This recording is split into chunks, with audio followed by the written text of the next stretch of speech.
Y en esta última parte, entonces aquí ven ustedes esta diapositiva en donde les muestro la portada del Plan de Desarrollo Departamental de San Marcos, del Departamento de San Marcos para el periodo 2021-2032, que es el que está vigente.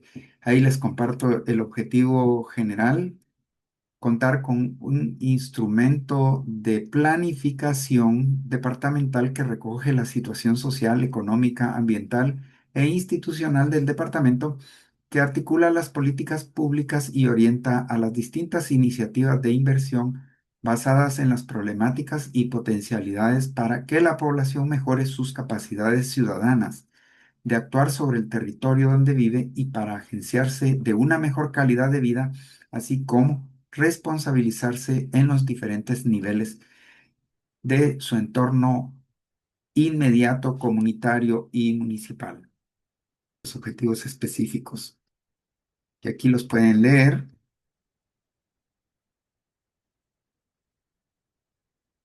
En el diagnóstico vemos la situación de la población. La población total del departamento es de 1.032.277 del año 2018. El 48,5% de habitantes son hombres y el 51% son mujeres. Aquí vemos en esta parte de acá la distribución de la población por grupos de edad, en donde podemos ver que la mayor parte de la población es joven. Eh, la distribución de la población por área geográfica en urbana y rural, vemos que la mayor parte de la población es rural, el 74,61%, mientras que solo el 25,38% habita en zonas urbanas. La cobertura forestal en la situación de los bosques establece que existe una cobertura del 27% del territorio departamental. La mayor parte de la cobertura forestal está ubicada en el altiplano, en los municipios de Tajumulco, Sibinal, Esquipulas, Palo Gordo, San Pedro Zacatepeques, Tacaná e Ixihuán. La tasa de deforestación es de 2.158 hectáreas por año, lo que equivale al 2,53% anual del bosque existente en 2010.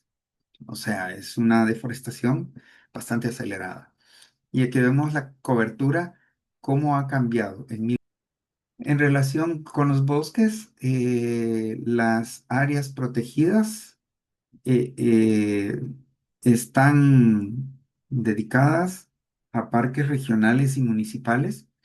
Y además de los parques, se tienen 6 reservas naturales privadas y 2 zonas de veda definitiva, que son los volcanes de Tacaná y Tajumulco, teniendo las 16 áreas protegidas una extensión territorial de aproximadamente 22.121,76 hectáreas. En relación con la pobreza y la desigualdad, según 45%. Sin embargo, según la ENCOVI del año 2014, la pobreza es del 60,2%, indicando un leve descenso, pero también poniendo de relieve que la pobreza es un problema que permanece en el tiempo. Y la extrema pobreza, según la ENCOVI, es del 22%. Existe también un problema de desigualdad reflejada en un índice o coeficiente de concentración de Gini de 0,61. En relación con los indicadores de salud, en el 2015 se registró un índice de mortalidad materna de 120, que son 31 casos. Para el 2020, 5 años después, el índice se registró en 112, o sea, hubo un pequeño descenso, pero sigue siendo alto con relación a la media nacional, que es de 105,9.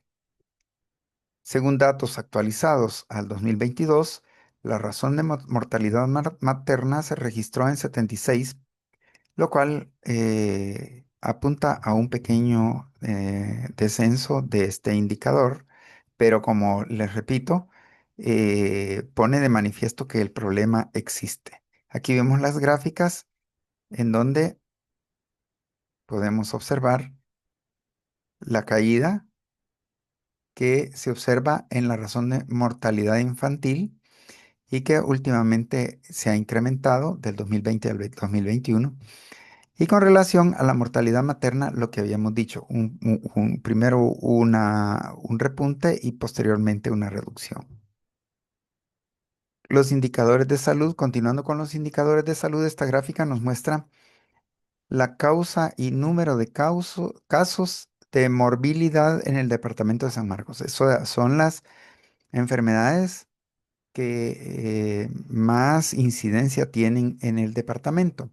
Y vemos acá, estas barras van de la más pequeña a la más grande, mostrando que a medida que se baja en la gráfica, están los principales problemas focalizados acá en la base de la gráfica. Y vemos rinofaringitis aguda como la de mayor peso, amigdalitis aguda también. Eso indica que estas dos barras, que son las más grandes, se relacionan con enfermedades respiratorias. Luego gastritis y duodenitis. Y así va. Trastornos del sistema urinario, parasitosis intestinales y hay un fuerte componente de enfermedades gastrointestinales. Entonces, esto es bien importante para focalizar esfuerzos en materia de salud, apoyando a la población con las enfermedades donde hay mayor incidencia. Ahora, la cobertura de servicios de educación en los diferentes niveles proporcionan estos datos, los análisis realizados por el Anuario Estadístico del Mineduc en el año 2020. El total de estudiantes inscritos fue de 286.630 de una población en edad escolar, según el INE, de 393.755. O sea, más de 100.000 niños y adolescentes en edad escolar estaban fuera de los establecimientos educativos.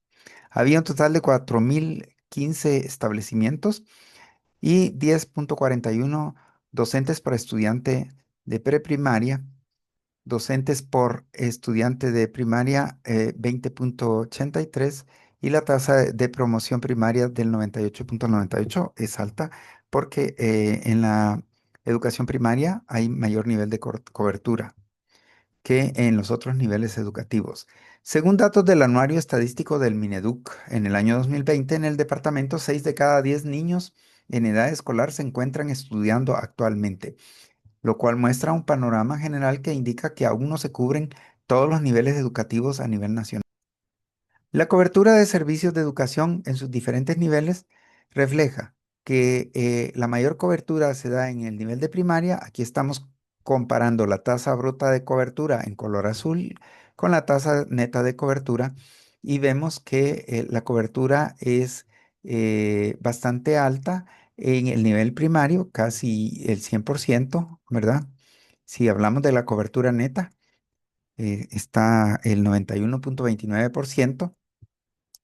Mientras que en el resto de niveles la cobertura que más elevada se tiene es la cobertura de preprimaria con 53%, la de básico un 43%, o sea, más de la mitad de los jóvenes que deberían de estar estudiando en el sistema de educación nacional en nivel básico están fuera de ese nivel y muchos eh, acceden a la educación en establecimientos privados, no establecimientos públicos. Y en el diversificado es el 20%, o sea, 8 de cada 10 jóvenes de nivel diversificado no encuentran una respuesta a sus necesidades educativas en el sistema de educación pública. La seguridad alimentaria es otra gran problemática y que incide en la situación de desnutrición de la niñez. Según datos del tercer Censo Nacional de Talla y Peso realizado por el Mineduc, la CESAN, publicado en 2009, la desnutrición crónica en niños y niñas en edad escolar en el departamento era de 55.5%.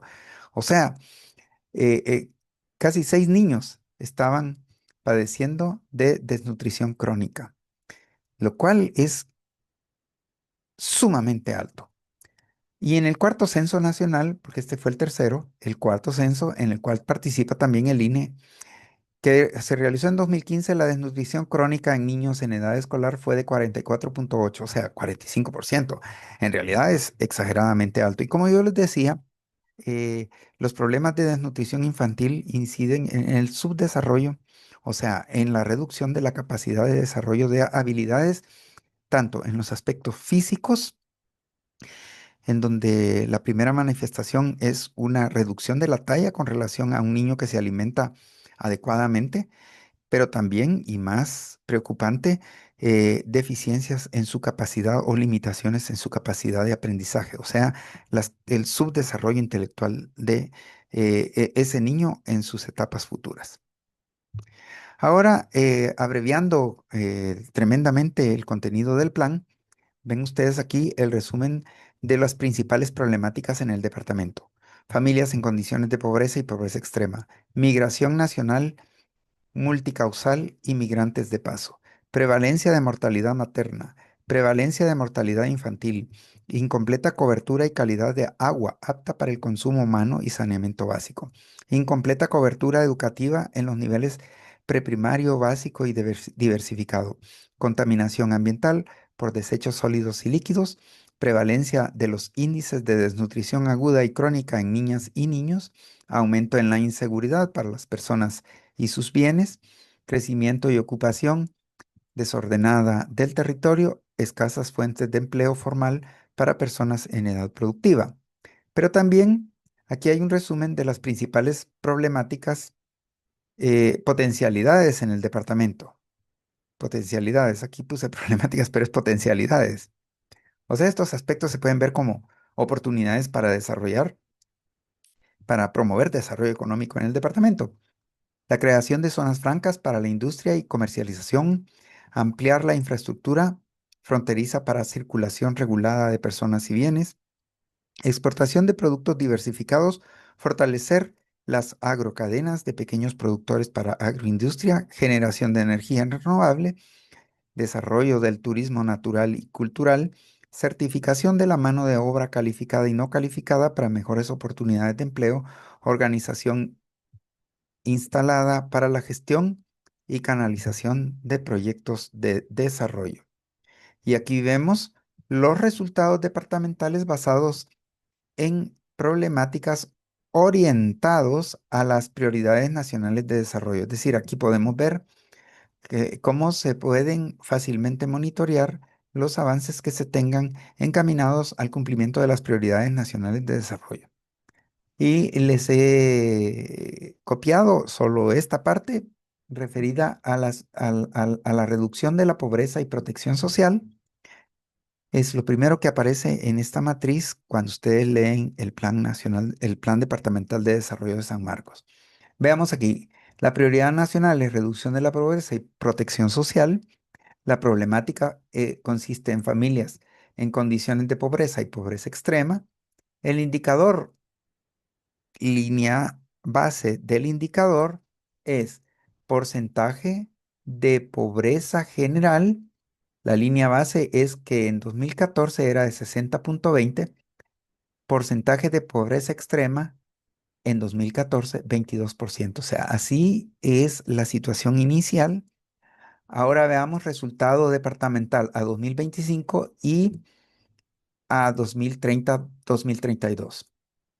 Para el 2025 se ha disminuido la pobreza en 12 puntos porcentuales. Es decir, si teníamos 60.2, ¿verdad? Vamos a tener aquí 48.2. Segundo resultado, para el 2025 se ha disminuido en 4 puntos porcentuales la pobreza extrema. Si aquí teníamos 22, vamos a tener 18 en 2025. Ahora, al horizonte de más largo plazo, en el 2030 y 2032, este indicador se tiene que haber movido en este sentido.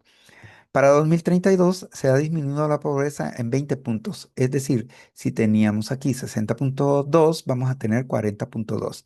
Y para el 2032 se ha disminuido la pobreza extrema en 7 puntos porcentuales. De 2022 menos 7 serían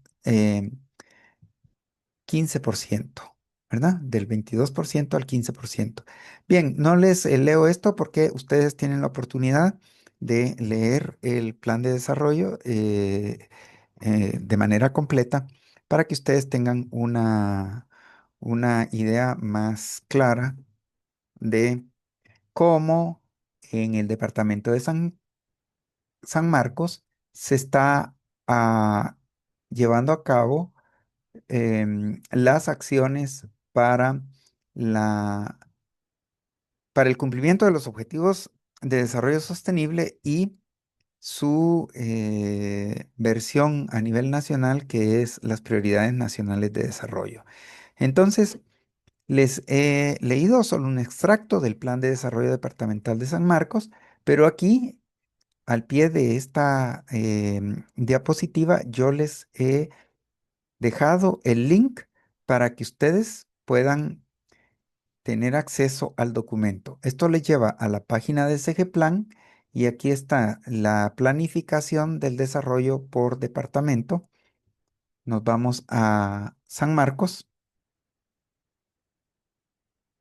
aquí, y escogemos el plan de desarrollo que está vigente, que es este, el 2021-2032, y aquí lo podemos descargar. Lo descargamos y la idea es que ustedes acá pueden hacer la lectura completa de este documento. Lo pueden bajar para leerlo después.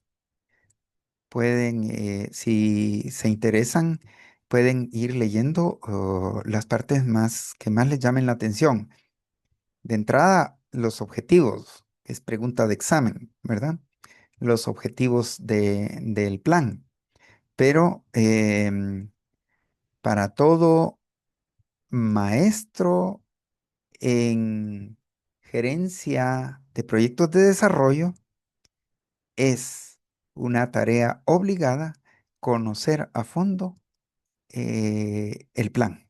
Así es que yo los invito a que realicen la lectura del mismo.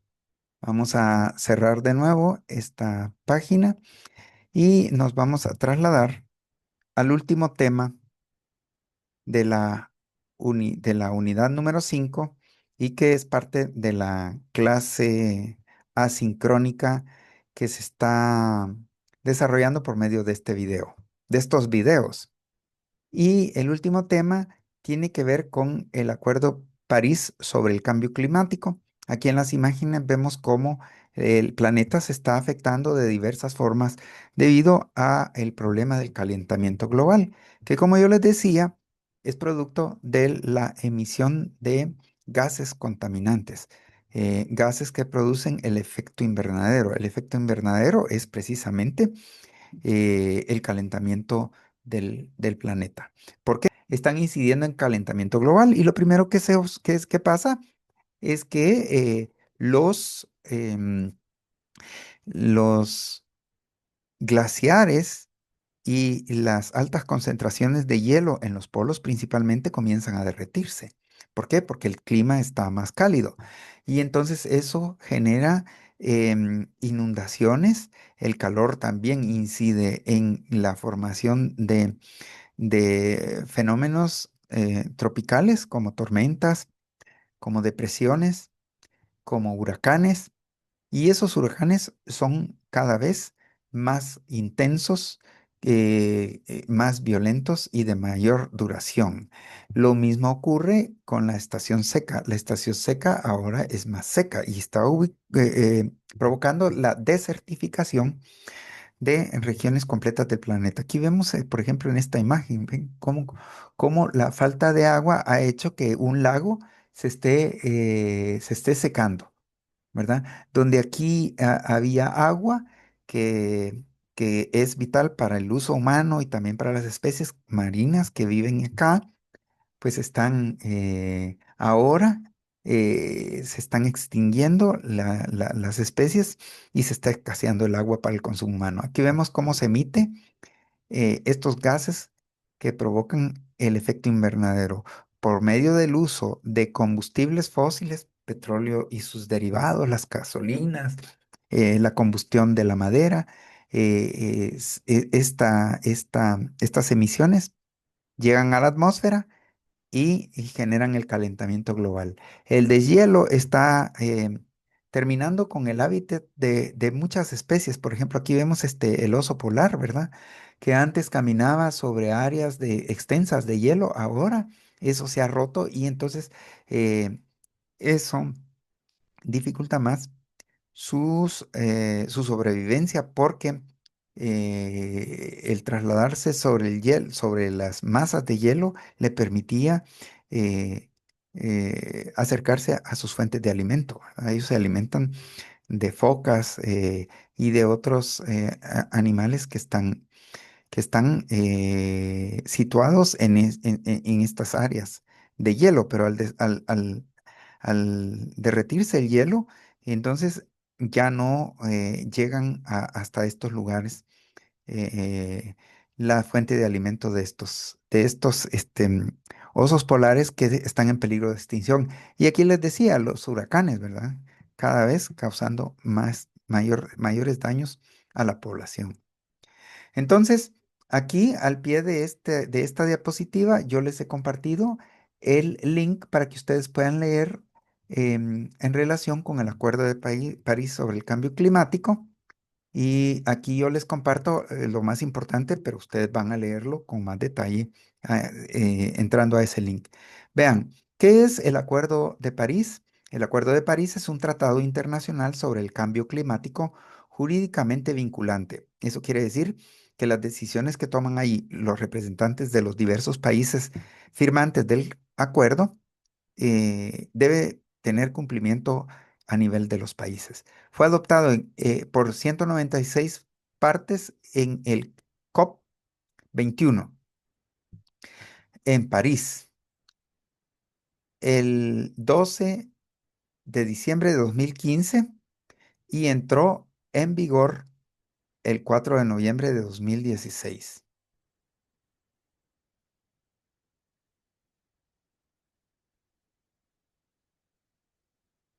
Su objetivo es limitar el calentamiento mundial a muy por debajo del 2, preferiblemente a 1,5 grados centígrados en comparación con los niveles preindustriales. La acción climática es cada vez más ambiciosa y aquí viene la explicación del funcionamiento. El acuerdo de país requiere una transformación económica y social basada en la aplicación de la ciencia y el acuerdo funciona en un ciclo de 5 años. Cada 5 años se revisan las medidas climáticas y se establecen metas cada vez más ambiciosas para alcanzar la reducción del calentamiento global. Eh, en el 2020, los países presentaron sus planes de acción climática, conocidos como contribuciones determinadas a nivel nacional. En países establecen las contribuciones determinadas a nivel nacional. En sus contribuciones a nivel nacional, los países comunican las medidas, o sea, se comprometen y comunican cuáles son los compromisos que asumen para reducir las emisiones de gases del efecto invernadero al fin de alcanzar los objetivos del Acuerdo de París. Y los países también comunican en dichas contribuciones las acciones que tomarán para crear resiliencia, adaptación a los efectos del aumento de las temperaturas. Y aquí vemos cómo debería de estar cambiando la incidencia de las temperaturas a lo largo del tiempo. Hay estrategias a largo plazo para centrar mejor los esfuerzos hacia el objetivo de largo plazo. El Acuerdo de París invita a los países a formular y presentar para el 2020 las estrategias. Y por supuesto, esas estrategias tienen que contener reducciones a las emisiones en el largo plazo. Incluye los mecanismos por medio de los cuales se va a lograr la cooperación entre los países, tanto para el apoyo financiero como técnico, en la creación de capacidades de los países que más lo necesiten. Es decir, una unidad en donde los que más tienen aportan más y los que menos tienen reciben el apoyo de los que más tienen. En las finanzas, el Acuerdo de París reafirma que los países de desarrollo deben de tomar la iniciativa en la prestación de asistencia financiera a los países menos desarrollados y más vulnerables, por lo que las partes deben de aportar contribuciones voluntarias y complementar los recursos que sean necesarios en donde más se necesitan, valga la redundancia, que es en los países que menos recursos tienen, de manera que se puedan financiar todas las acciones necesarias para reducir el cambio climático. El Acuerdo de París habla de la visión de llevar a cabo plenamente el desarrollo y la transferencia para mejorar la resiliencia al cambio climático y reducir las emisiones de gases de efecto invernadero. Establece un marco tecnológico para proporcionar una orientación general al mecanismo tecnológico. El mecanismo está acelerando el desarrollo y la transferencia de tecnologías a través de sus subdivisiones de política y aplicación. Deben de tomarse en cuenta no solo medidas de reducción, sino también de adaptación al cambio climático. La capacidad se va a ir desarrollando en cada uno de los países, haciendo hincapié en el fomento de la capacidad relacionada con el clima, es decir, la formación de personal con capacidades técnicas para entender los fenómenos que provocan los problemas relacionados con el clima y también para las soluciones de esos problemas. Es un acuerdo en donde los países están sujetos a un sistema de supervisión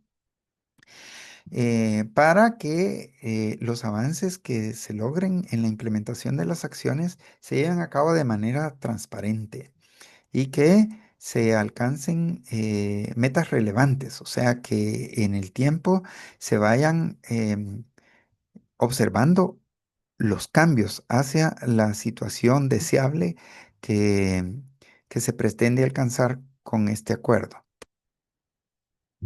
Se pretende lograr es la neutralidad de carbono, es decir, que existan cero emisiones. No es que se pare la industria, que se deje de consumir energía fósil, sino que es que el planeta, que en el planeta se tenga la capacidad de absorber toda esa contaminación por medio de los bosques.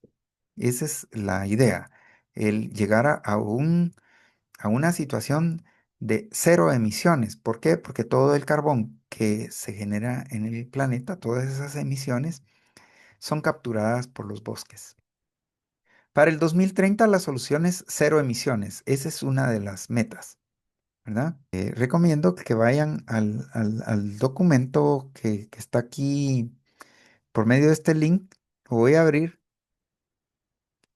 y es la página del Acuerdo Global sobre el Cambio Climático. Aquí empezamos con este video. Aquí pueden continuar ustedes leyendo diferentes aspectos del Acuerdo de París. Yo voy a cerrar este enlace y con esto hemos terminado la unidad número 5 y el desarrollo de esta clase asincrónica.